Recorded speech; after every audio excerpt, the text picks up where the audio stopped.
Salut tout le monde, j'espère que vous allez toujours bien. Aujourd'hui, on fait une nouvelle séance avec des séries longues d'exercices. Je vous les ai écrits ici. On a 100 squats à faire, 100 fentes, 100 pompes, 80 burpees et 200 crunchs à réaliser.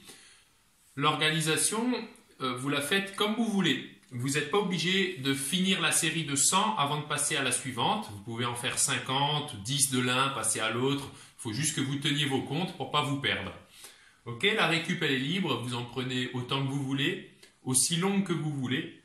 Mais le but c'est d'essayer de faire tout ce circuit le plus vite possible. D'accord? Donc à vous de voir comment vous voulez vous organiser et mettez-moi vos temps en commentaire sous la vidéo. Merci. Alors un petit rappel, pour les exercices, on commence par les squats. Pour les squats, les pieds sont écartés largeur de vos hanches ou limite un peu plus large. Vous allez pousser les fesses en arrière, garder le dos droit, le regard vers l'avant pour garder le dos bien droit. Et vous allez essayer de descendre au moins à l'horizontale avec les jambes, puis remonter. Okay? Ici, vous allez en faire autant que vous voulez pour arriver à un total de 100 à la fin de la séance. Pour les fentes, on a la possibilité de les faire soit en arrière, donc le genou droit et le genou gauche sont à 90 degrés, pas obligé de toucher le sol. Hein.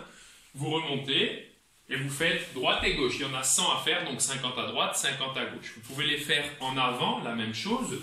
On passe avec un pied en avant, un pas vers l'avant. Et ceux qui ont envie les font en se déplaçant. Donc ici, on va descendre et faire un pas vers l'avant et continuer à se déplacer en marche avant. Je vais essayer de vous montrer les pompes. Donc je me suis fait un peu mal à la main en travaillant dehors. Bon, normalement ça marche quand même. Hein. Ici, on va mettre les mains au niveau des épaules. On va avancer un peu ses hanches pour finir en position allongée. On inspire en descendant, on souffle en montant. Ou on fait ça sur les pieds si on est à l'aise. On inspire et on souffle. Je vous ai déjà montré à chaque fois sur les pompes de ne pas avancer vos épaules vers l'avant. C'est toujours pareil. Si vous arrivez à faire des pompes sur les pieds, essayez d'en faire un maximum sur les pieds. Si vous arrivez à en faire 100, faites-en 100, en plusieurs séries bien sûr. Sinon, vous en faites un maximum sur les pieds et vous passez à genoux quand il y en a besoin. Pour les burpees, deux possibilités comme d'habitude. Vous avez l'habitude maintenant, une jambe après l'autre. On ramène une jambe après l'autre et on se relève. On a même trois possibilités. Soit ici, bras tendus, on recule les deux pieds, on ramène les deux pieds et on saute.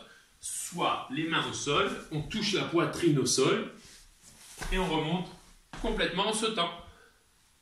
Exercice, les crunchs, il y en a 200, donc pour ça faites-le pareil en plusieurs séries si vous voulez, ou tout d'affilée. C'est juste que ce sera un peu plus dur si vous faites tout d'affilée. Les mains derrière la tête, les jambes, les pieds soit au sol, soit à 90 degrés. On souffle pour décoller les omoplates, on rentre le nombril, on expire et on contracte le périnée. Les jambes en l'air vous permettent d'éviter de cambrer le dos. On inspire, on souffle et on recommence ce mouvement-là 200 fois. Si vous êtes à l'aise, faites-le les jambes en l'air, tendues, les mains en l'air et vous soufflez comme si vous vouliez toucher vos pointes de pied avec vos mains. Vous soufflez et vous allez chercher loin derrière la tête en redescendant. Un peu plus difficile parce qu'on a une plus grande amplitude. Alors voilà, normalement je vous ai tout montré. Vous n'avez plus qu'à travailler, à répartir, à choisir votre stratégie. Envoyez-moi vos temps en dessous de la vidéo, je la ferai aussi. Et comme ça, on pourra voir un peu qui c'est le meilleur.